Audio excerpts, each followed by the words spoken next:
And record. Okay, so I'm going to talk about all things open houses. This one, I picked this because it's one of the two strategies that really helped me grow my business in the beginning, and I couldn't be more passionate about it. I think there's so many people that don't want to do open houses. Realtors do not want to be busy on the weekends. They'd rather put their properties on Monday, Tuesday, Wednesday, be done, sell them, then they have their weekends off and they don't have to do opens. But what happened to me in the beginning is all of a sudden I got buyers who were also sellers, and all of a sudden that transaction, they're buying 600, they're selling 400. It's $1 million transaction total. And even if it took me, 3, 4, 10 open houses to gain them, it to me was worth it. So I wanted to talk about being strategic about opens because I feel like there's a different way to do it. If you go to other trainings, they'll be like, put a piece of paper here and have everyone sign in. If anyone did that to me, I'd be like, I'm not putting my info down. Right? So I think there's a way to do opens that is strategic and thoughtful, and, hopefully even gain followers from doing it so you can add value and show people there's a reason why they'd want to work with you. Okay. I think open houses are amazing because they're walking into you.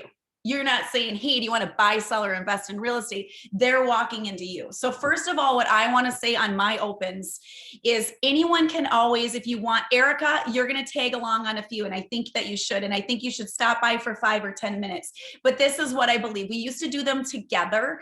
I think that can be intimidating to people. So I like when there's only one person there. Every once in a while, like lenders are going to ask you, hey, I'll be at your open and I'll help too. Well, if you're a buyer coming in and people are like, bombarding you, I just think that's too much. When I am at an open, now I'm not doing opens anymore because I'm not attracting buyers. So this is huge opportunities, I think, for you guys, and some of you guys are tapping into it more. I think there's huge opportunity here. When I was at an open, I'd literally sit at a table. I'd make sure people had a piece. I'd find a way to ask them and figure out if they're working with someone. And I wouldn't ask them, are you working with a realtor? Don't ask that, because everyone's going to say yes, because everyone's going to think you're like a car salesman and you're going to bug them and bug them and bug them. So I would ask them things like, how'd you find this home? Because if they say the MLS search, we know they're on a search with an agent. If they say Zillow, they're probably not. You could also ask, how long have you been looking? Have you written any offers? And then they're going to be like, yes, I've written 3 offers. I'm losing. Then, they're working with someone too, but maybe you can hear some of their pain.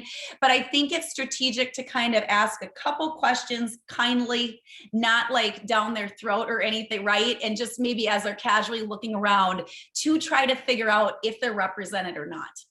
And like I said, my approach is very, very chill. Yours doesn't have to be like that. You guys can kind of figure out what works for you. But I literally will sit at a table, and I find that people come and sit at the table with me. All of a sudden, they're sitting at the table with me and they're asking the questions. And then I'm kindly answering them.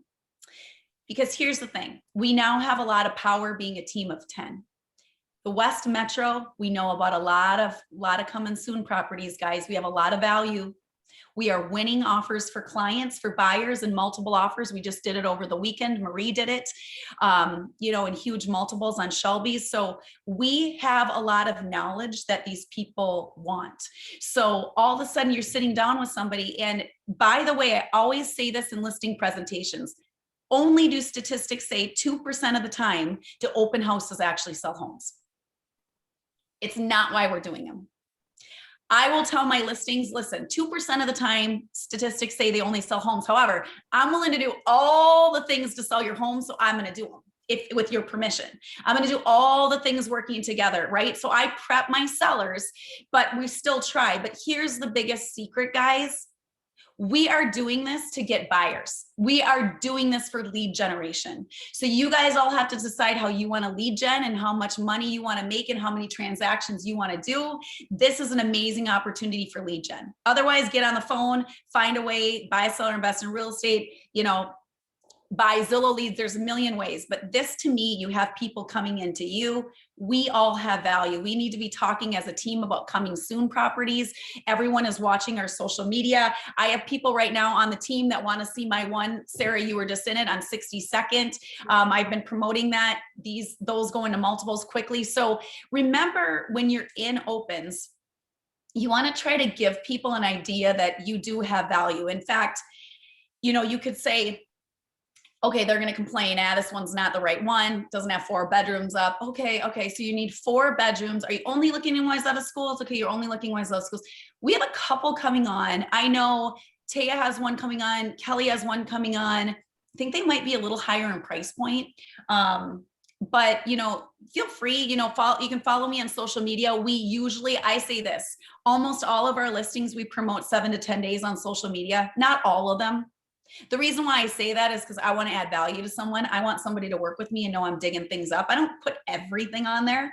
And I don't put everything, most of the things we do, but you can also give them a reason to follow you, right? Very unobtrusive. You know, here's the thing, no worries. Yeah, you're working with someone else. No problem. Even though you're working with somebody else, feel free to follow me. We work a lot. You said Wayzata schools. We work a lot in Wayzata schools. Actually, 3 of us on our 10-person team, we live in Wayzata schools. So we're doing a lot of business there. So if you want to just take a peek every once in a while and, you know, we're listing coming soon, you know, feel free. Very unobtrusive. That's how I've done things. I've been just very unobtrusive. I find that people follow me. I just got a listing in St. Louis Park 2 years ago. They met me in an open house. Now they're selling. They said, I really liked you back then. I could tell you were a hustler. I called you when we sold. So you never know when these people are going to come back. You could be somebody who has them sign in. I don't like that. Again, I don't do that because I wouldn't put my correct information down. So you got to find a way to add value, I guess, while they're there. Some people aren't going to want to talk to you. That's okay. You know, but I would just say, if you do a lot of opens, guys, you're going to start to see the same people too. And a lot of people that follow you guys at some point too, some of them don't love their realtor and then they switch. And we've had it happen many times. So don't discount this. We've also had, Tay and I talk about this. We've had so many clients that didn't use us, not so many, but a few clients that didn't use us. They used somebody else, but they love what we're doing. Like maybe they felt like they had to use their sister, right? But they love what they're doing and they recommend us to their friends. And even Taya said this recently. She has somebody that's like her biggest referral source that never even used her.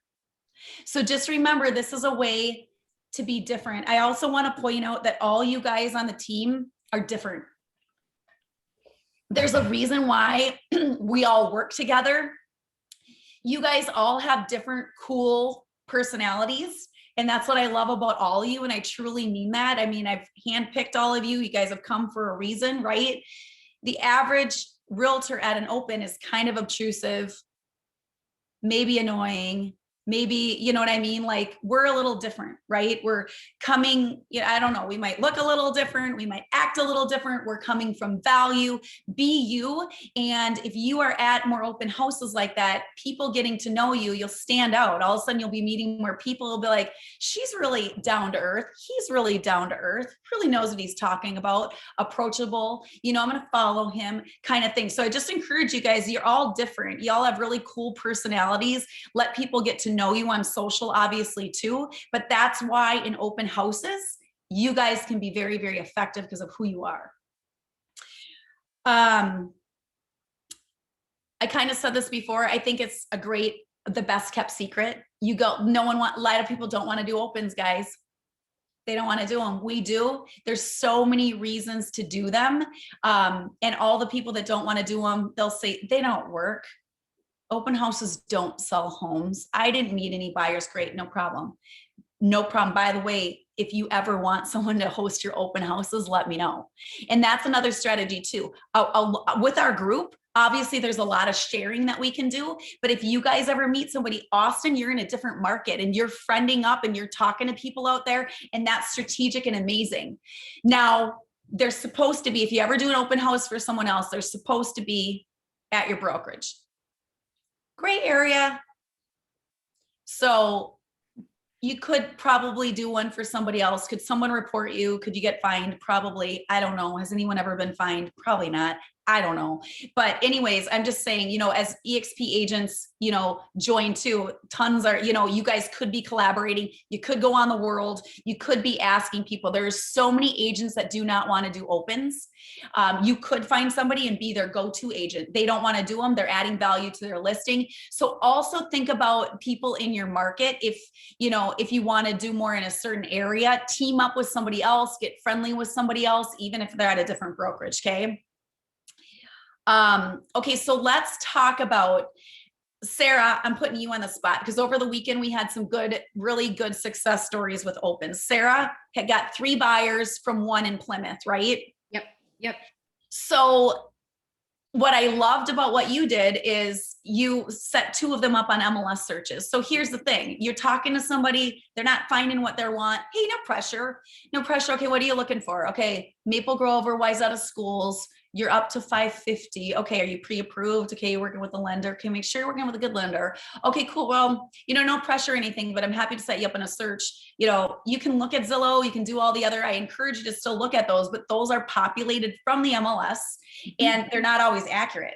Right. You know, we have clients that call us and they're like, hey, I want to see a home. I found it on Zillow. And guess what? It's already under contract. So if you're a serious buyer, you should be on an MLS search. No pressure, but I can set you up. Yep. Then you set them up, you get their email, and then you can follow up with them kindly too. But now they're set up on a search. And now who are they going to call? Hopefully when they see. Now I will say this, I look on there and I make sure I see what they're looking and I make sure they're calling me. If they're just using that and they're not calling me and I email them or I follow up and they don't get back to me after a few months, I take them off. Right. I'm not here to do it for free. Okay. Right. So I would say, you know, use it as strategy, but you know, that's one of the things that you can add value while you're there in a listing, you know, no big deal. This literally takes a couple seconds. No pressure, you know. And then you get their contact info too. Yep. And they what I do it kind of similar to you. I'm very relaxed. I don't stand at the door when people are there. I'm sitting down way back. I always have my music playing so people don't feel like I can hear them talking. I love the music because then people have to like whisper and I don't want to hear what they're saying. So I sit down, have my music playing. I let them come up to me. And I do that exactly too. Like I usually ask people, do you live in the area, as like kind of my question that I ask everybody. And the reason I ask that is because if they're a neighbor, then they're going to say, oh, we actually live in the neighborhood. And then, you know, they're a neighbor and then they're, you know, whatever. Or they say like, these people were like, we rent in Wayzata. And I said, okay, so you rent. And then it just kind of, you know, leads into the questions Kelly was talking about. And then I say basically that I have literally right here, they wrote down, can't really see it, it's so bright. I give them my notepad and I turn my pad of paper over and I slide it to them with my pen. And I say, put down your name and your email and I'll just get some others put together for you. Because for example, Shelby's, I told them it was in multiple offers and they were like, oh my God. Okay. And I said, well, you know what? That's okay. Here's, just write your stuff down. And then why don't we find some others that are kind of similar? And then they're like, oh yeah. Okay. And then they'll give you all the info you need. I love it. And also you can throw it every once in a while, no pressure. Yeah. No pressure. Yeah. Something you want to see, great. And here's the thing, when you're working with a buyer, you can show them a property or two, not under contract. Right. But then you need to be talking about paperwork, right? Then at some point, especially, you know, if it's not somebody that you really know, you got to be careful. And everyone, you guys are running your own businesses. You decide how you want to do that. Usually it doesn't bite me in the butt, but you just, what happens is all of a sudden somebody wants to write an offer and then you don't have buyer paperwork or agency and it's a crazy hustle. So, which it still can be done, but it's nice to get that out of the way. But I'll show a property or two because you're trying to show them your value. You know, they don't know you. So I love that, Sarah. I think that's awesome. And again, every once in a while, just say, hey, no pressure, can set you up on a search. Yep. Okay. Okay. Awesome. As you guys are doing these, you know, talk to agents, talk to us, ask on Mondays. Sometimes we're putting those out, or be proactive and say, hey, I want to do them. It's Sunday or whatever. What do you have? Let me know. Be proactive about it and ask. Okay. Now, you want whoever you're doing this for, like say it's for us, or even you're, you know, Austin, you're in a different market where you're trying to develop a relationship with somebody else and you want to be their go-to. So they ask you every single time. So Feedback to that person and at least an hour after every showing is really important. So when you guys get listings and maybe you already have them, sellers are freaking out the whole time. Are there any offers? Now, if I've prepped them correctly, they're not saying any offers. Okay, remember we talked about only 2% of the time typically you do open sell homes, but I'm gonna give you feedback. We're gonna work our buns off. We're gonna do a ton of social media. So I try to prep them, but they are nervous. People are in their homes, they want feedback and they want it right away. So they are bugging the listing agent. They're making us insane. So if we just have it, so when you're in there, I start a notes section and then I start positives and negatives, and I'll start positives. Love the open concept, love the natural light, love 4 bedrooms upstairs, love the backyard, just maybe some stuff like that. Negatives, felt dark, lower level felt dark, feels like it's priced too high in the neighborhood, like real stuff. Guys, remember, if you're given some negatives, we need to know that as listing agents. You're helping us because we might have our property overpriced. In fact, I have one right now, it's $925, it should probably be a 9. But I need them to hear feedback, right? I need them to hear other people's feedback, not my feedback, because then they're going to be like, oh, Kelly, you don't believe in our listing. Why are we using you as an agent? I need other people's feedback. So I do positives and negatives. And then at the beginning, I'll say, 12 parties through, 10 parties through, someone will be coming, that kind of stuff. But my biggest point in that is make sure you're adding value to that realtor. So they want you to do their open house again, right? They want to literally be able to just copy and paste and send it, because if you're busy on the weekend, you don't have time to reformat that. You just want to copy and paste it and say, hey, great open house today. Here's the feedback. I will let you know, this is what I say every time. I will let you know anything else I hear that's positive, or when we receive an offer, here's feedback. Have a great Sunday, right? So just make sure you get feedback right away. You don't want that agent to have to ask you for feedback. Just give it to them, have it all dialed in by the time, sit in your car and send it, okay? So, also, while I'm there, of adding value to that listing agent, because you want you to do their opens, is signage. Signage is really important. And I'm going to tell you guys for this, I've copied Carrie Schmitz. If no one has seen what she is doing in Maple Grove, make sure you see what she's doing in Maple Grove. She's been an agent for over 20 years, whether you like her or not. She's consistent and she does her signage the same every time. So on busy roads, she will have 2 signs on one side and 2 on the other. She has 4 and you can see them, and they're on busy roads and it's all weekend long. Now you have to be careful. City of Maple Grove does not like me. So that means they don't like you. Sorry. They don't like anyone with signs. So City of Maple Grove, obviously they don't work over the weekend. So late on Friday, early on Saturday, you can put them. They have to be down Sunday night or super early Monday, or they'll take your signs and they won't give them back. Plymouth doesn't care. There's other people that don't care as much, okay? But here's what I'm going to say about signs. Free advertising. Free all weekend long. Free, free, free. Is it a pain in the ass to put out signs? Yep, total pain in the ass. But here's what I realized, because you guys don't see me do it now, but I did it for 4 years and I did it consistently, and I did it every Friday, and I left them out as long as I could. Monday morning, I'd pick them up and it would annoy me. And then I decided, okay, I need to restructure my brain here. I'm going to call it in my head. This is 15 to 20% of my job is sign management. This is how it made me feel better, because I'm like, it is free advertising. This is sign management for me. And this is what I'm going to do. And I'm going to put on an Audible book and I'm going to make this fun. And yes, it is 45 minutes and you're schlepping around signs and they're freaking heavy. And then you have crap and then you're dirty. And then people are honking at you because they're pissed off, or they're honking at you and they're saying hi. You get both. But it's free advertising all weekend long. And in the beginning, when I only had 1 listing, now I have way more than that. I had just as many signs, and people would say that to me in the beginning. Oh my God, I see your signs everywhere. So even if you guys are doing an open house and you only have 2 people in there, there is so much value to doing your open house. Signage all weekend long, free advertising. And then the other thing I want to touch on that is so, so, so valuable is all the social media.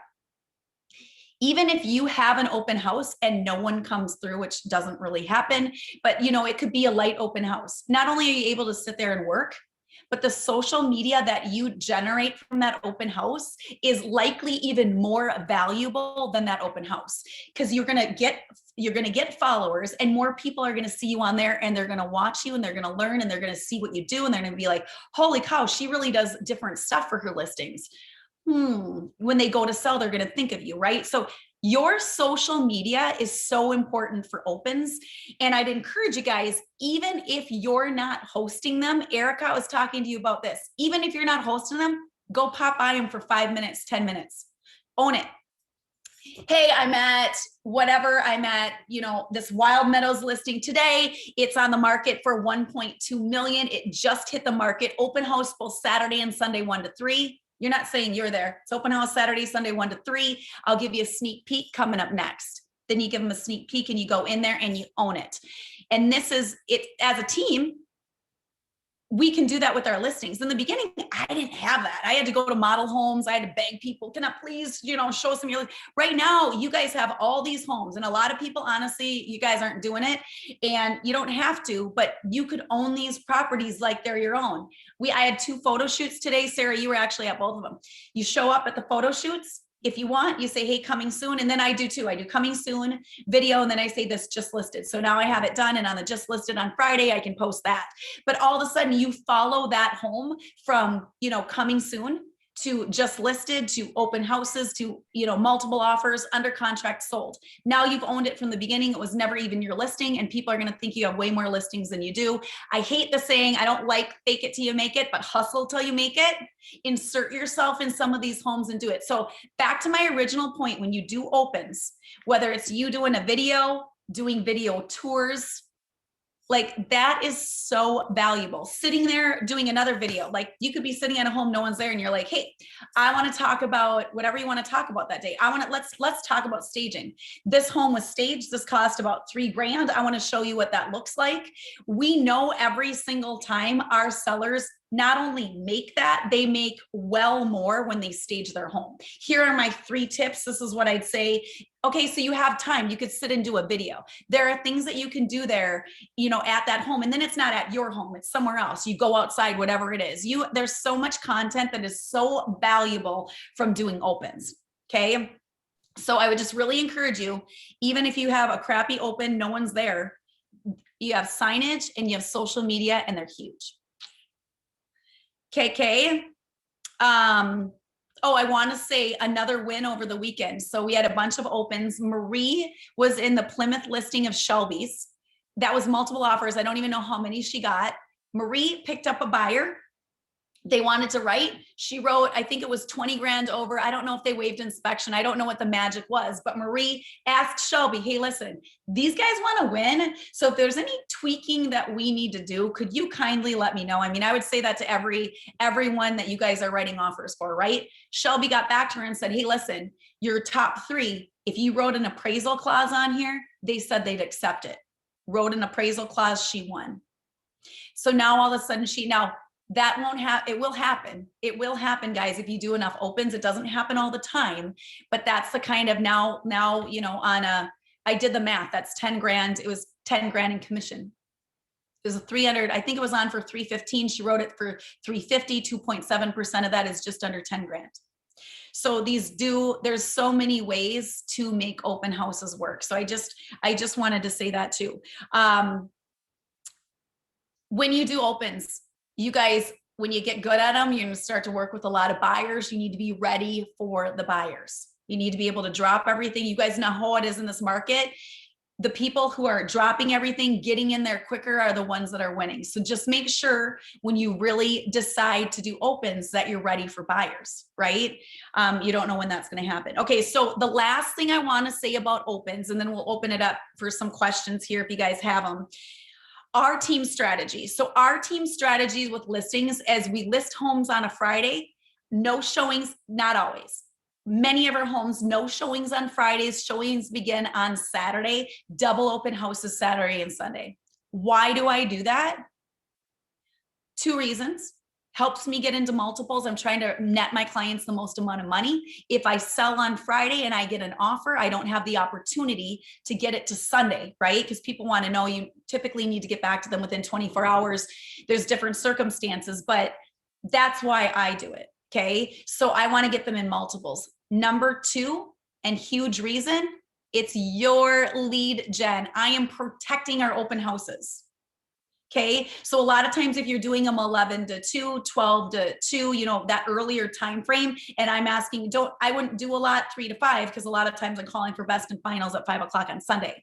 So there's strategy involved for when we're doing them. And there's also strategy involved for when we're listing our homes, right? So we actually have them. Before, when I didn't do that, a lot of times I was canceling Sunday open houses. Now I'm protecting Sunday open houses. You guys want to get to your open houses on Sunday. If you have people coming in on Sunday and you're like best and finals, here's the deal. You're saying, okay, are you interested? Okay, so just so you know, we have called for best and finals 5 o'clock on Sunday. So make sure your agent or let someone know if you do have interest. They're gonna be like, oh my God, that happened already. Yeah, but then you are showing that, hey, you are on a team that makes homes sell quickly. Number one. And then number two, you need to be working with a great realtor that's gonna hustle and be strategic. Right? So homes go quickly. You know, what are you looking for? Okay, cool. Well, actually, we have a couple that are going on. Are you, how are you finding homes right now? You're trying to figure out if they're working with a realtor, right? So this is strategic also to start working with people. So even though you still have that open and it, you know, might almost be under contract, you've given people a reason to follow you, like you, showing that you're a hustler, okay? Sally is now coordinating all of our opens, which just happened yesterday. So make sure she will put it out there. If you're proactive with me and asking me about opens, maybe you're getting them before they go on there, but she will be coordinating that from now on. Chris will put that on the MLS. So just make sure if you're doing them, check the MLS and make sure you're seeing it. Saturday and Sunday is scheduled, because then obviously they populate the other search engines. Also, what I want to say about this, I like knowing in advance when the open houses are, so we can put it on the MLS, because they populate the other search engines. And sometimes it takes a couple days to populate them. So I'd rather, even if I know open houses 2 weeks in advance, I want to know those dates and times and populate that. And guys, I don't want the dates and times to change, because sometimes what will happen is Zillow won't update it. And then someone goes, so if you guys are like, hey, I'm going to do an open from 11 to 12, 11 to 1. And then like a week later, you tell me, can I switch that 12 to 2? Zillow might not change that. Like, it's really not that big of a deal, right? But if Zillow doesn't change that, someone shows up at 11, my seller calls me, and then I'm like, well, I can't control Zillow. They're still pissed off, right? So try not to change things, right? But the biggest point is, we want to put those on the MLS so they populate all the other search engines, so you have more people at your opens.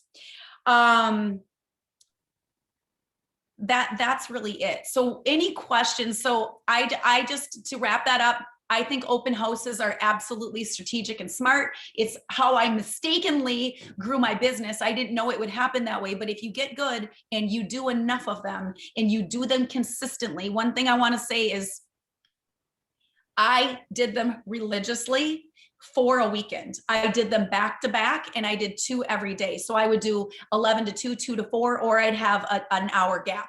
A lot of times I did an hour gap so I could eat, but then all of a sudden it was 5 hours. Then I decided I wanted to stretch it down to 4 hours. So what I would do is I would just leave 5 minutes early, go to that other one. If they're close, 5 minutes late, I'd prep them and tell them that's what I'm doing.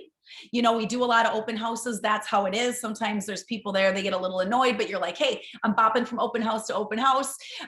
So, you know, there's that. So anyways, I think they're very, very valuable. You guys are all independent people doing your thing, and you guys can decide how you're going to lead generate. I happen to think this is a pretty powerful one when you have an awesome personality. You're not the typical salesperson, and you can really add value. So any questions before I turn this off, guys? So you leave your signs up all weekend. Okay. All weekend, and I want them out. When I had Joe, okay, so forever I was doing them, and now for about a year there, I had Joe doing them when I was paying somebody. So at some point you guys could do that. I'm going to encourage you guys to do them yourself. I'm encourage you guys to show social that you're working your asses off doing that too. But you know, the city's not out during the weekend, right? There are people, by the way, there are people who will take your signs, knock them down. They don't like them. You guys will be spending money on open house signs. You'll have to replace them. It's kind of annoying. Just know that it's a cost of doing business. But yes, I absolutely leave them out all weekend long. I want people seeing them all weekend long. I want even sellers who are thinking, oh, she's working way harder than my realtor. Like, We had an open. We didn't have 2 opens. We only had 1 open, and we didn't even have any signage. So I want people seeing I'm working my ass off. Do you have people like come up to the listing during non-open house times? Do you ever run into that Yes. issue?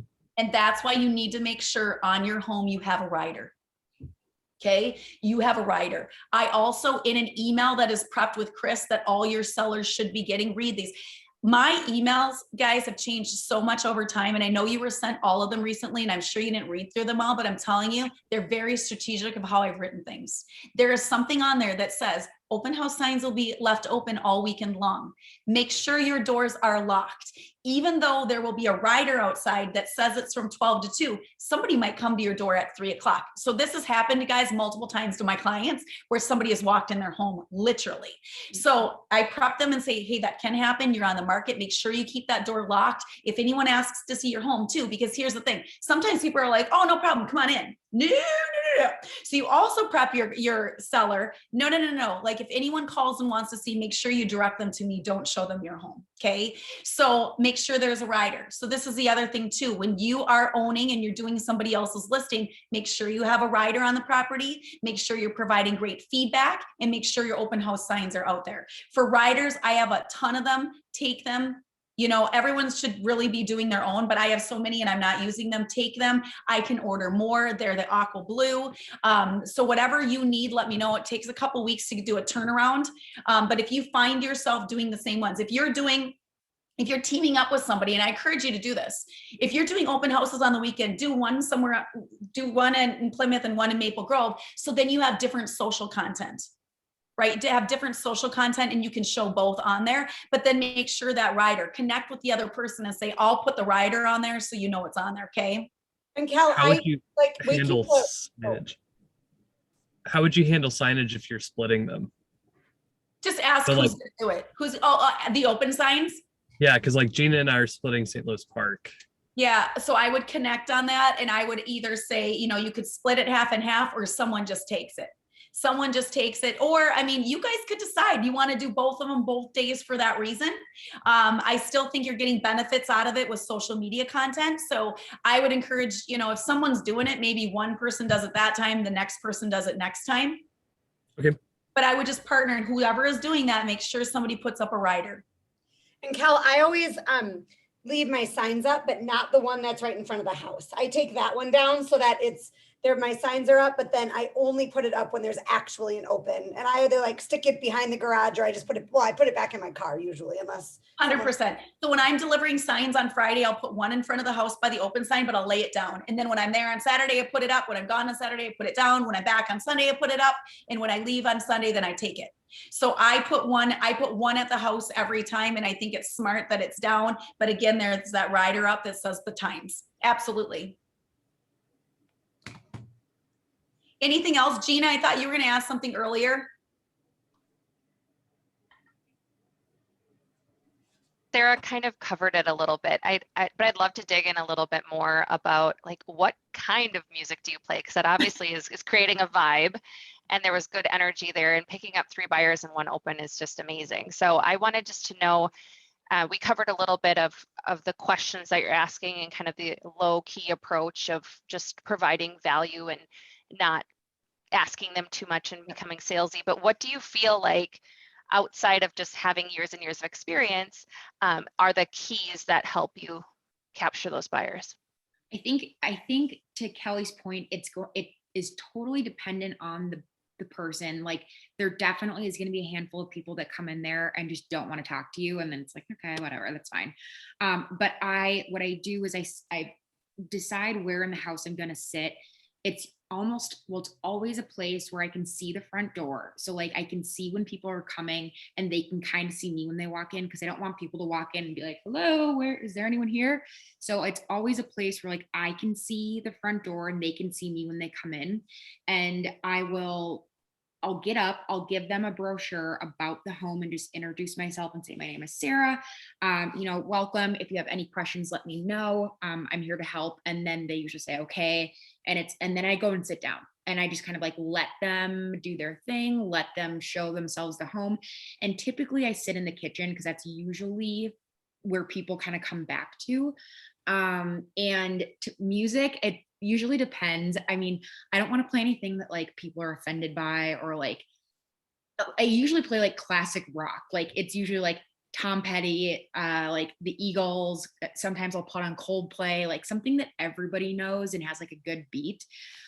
So I'll just put on like Spotify or Pandora, and it's just like a curated, like, Coldplay or something. Like this weekend I think it was Tom Petty that was playing, and someone was walking around the open house singing the song. And I was like, okay, at least I know the music is right. And then you'll see them like come back and they'll be kind of looking around. And if they're just like standing there, I'll kind of poke them and be like, so do you live in the area? And very non-intrusive, like trying to get them to talk. But if it's somebody who doesn't want to talk, they're just going to be one answer and walk away. Or, just kind of make them feel comfortable. Kind of to Kelly's point, like this weekend, I just said, to them, do you live in the area? A couple of people were neighbors, and like, yeah, we live kitty corner. I'm like, oh, cool. So you can pick your neighbor. Like, do you have any friends? Like, joke with them. And then like to these people, they said, well, we're renting in Wayzata. And I said, oh, you are? That's awesome. When does your lease end? So like try to pick, okay, so like, are you buying this year? Are you buying next year? And they said, well, it's up in February, but we've heard the market's crazy. And then that's kind of when I jumped in and I was like, well, how long have you been looking? If you were looking the last 6 months, yeah, it's been really crazy, but actually it's softened quite a bit. So you're actually looking at the best time, and like, just kind of see how much they're willing to tell me without me being like salesy invasive. And then when I told them about the deadline, and they said, oh, do you have anything else like this? And I said, so are you on an MLS search? Are you on Zillow, or what are you doing? And they were like, yeah, we're just on Realtor.com and Zillow. And I said, okay, cool. Well, this is kind of talk up the listing. Do you guys have kids? Like, what are you looking for? And then, cause she said something about the nursery and back, like, oh my God, it's so cute. And so I said, like, do you have dog kids or kid kids? Like usually like, cause some people are like annoyed, like, oh, I'm never going to have kids. So just try to like get to know them. And really just become their friend. And then that's when they were asking me questions like, is there anything else on the market like this? And I was like, well, clearly it's a super busy open. Like, I'm happy to get your information and kind of share with you some things that I can find. Also, I'll share you the disclosure for this home. If you do want to explore this one, it is in multiples, like happy to talk about that. And then I kind of like shut it down quicker to make them want to come back. Do you have the disclosure at your listing with you? Do you print it off? I didn't at Shelby's. I typically do print it out, but I write. I like if you don't, guys, because then all of a sudden, if you don't, you have a reason to email them. I was just going to say, I'll write property copy on the top and say like, ooh, you can't take this one because it's the only one we have. But what's your email? I'll send it to you. And that's also kind of a strategy. Like, don't print 100 flyers to bring, because then they're going to like, I usually print like 15, like with these people, they got there and I was like, I am out. Like, it's been crazy. I have a PDF. Let me send it to you. So like and even sometimes like, don't do this, but like previously when I've accidentally forgotten to bring flyers, it'll be like 30 minutes in and someone will be like, do you have a flyer? Like, it has been so busy. I don't, like, they're all gone, but what's your email? I'll send it to you. Yep. And also then you have their email to put them on a MailChimp campaign. Exactly.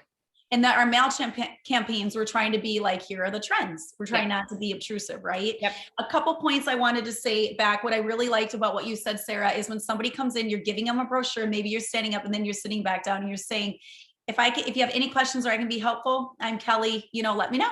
Yeah. Totally unobtrusive. They're expecting you to be like, hey, this is 5 beds, 4 bathrooms, right. Hitting the market, better write an offer Yep. right now. It's $925,000. Like, no. Yep. If I can help you, let me know. And what you'll find is when you do it that way, I mean, obviously everyone's different, like everyone's personality is different. But what I have found when I do it that way is they'll be like in the basement and like yelling questions to me, like, hey, Sarah, dude. And it's like, and then I'll have to get up and be like, oh, what did you say? And they want to like engage with you if you're not like following them around. And it's been so funny when I do them and all of a sudden someone comes sits at the table with me. Yes. Yep. As far as music goes, I love that. I love that people are singing that. I typically do acoustic stuff. I used to do this all the time. Sarah, what do you have, like a little thing that you buy, a little speaker and then put it on Wi-Fi, or what do you do? I just literally bring my computer. It's on my computer speaker. And I'll kind of turn my computer around and like have it facing out. Other times I will, like at yours this weekend, in Medina, they actually had a stereo system that was playing throughout the home, and I just turned it all on to like Cities 97. Yes. But not every home has that. So I just play it off my computer. I would encourage you guys to get Bluetooth little speakers and have them set up, because like for you, like I would have it on my phone, but then I couldn't use my phone. Right. So I would encourage you guys to figure out the Bluetooth, have it on speakers and just have it somewhere else. So it's not really loud by you and it's somewhere else. So I'd encourage you to figure that out. And for me, I would do acoustic music but just like figure out your vibe, figure that out. Do you? Gosh, there was one more thing that you said, Sarah, that I wanted to touch on, but I can't remember now. Yeah, but I mean, just again, the thing of adding value a little bit here and there and kind of shutting up and people asking you the questions. And remembering, guys, we do actually have a lot of value. We know about coming soons. And when people ask you, I'll say this is what I was going to say. People ask you, do you have any other properties coming on? Well, I'm trying to figure out if you're represented. Because guess what? I'm not giving you all my cards. I'm giving all my cards to my buyers. You know, we're adding value to our people. So I would say something like, you know, a lot of our homes, we put in coming soon status and you put on our Facebook and Instagram. So if you want to follow, a lot of times we're putting them on 7 to 10 days prior to when they go live. Not all of them. But if we're working with the buyers, sometimes there's things that we dig up. You know, we work a lot in Wayzata schools. We do have a team of 10. We're very active out here. So there are times, I can't promise you, but there are times if we're working together that we're able to come up with stuff even before it hits the market. Yep. Okay, good guys. Are we good on open houses? Yes? Okay, I'm going to end this Zoom and I'm going to talk to you guys. Hold on one sec.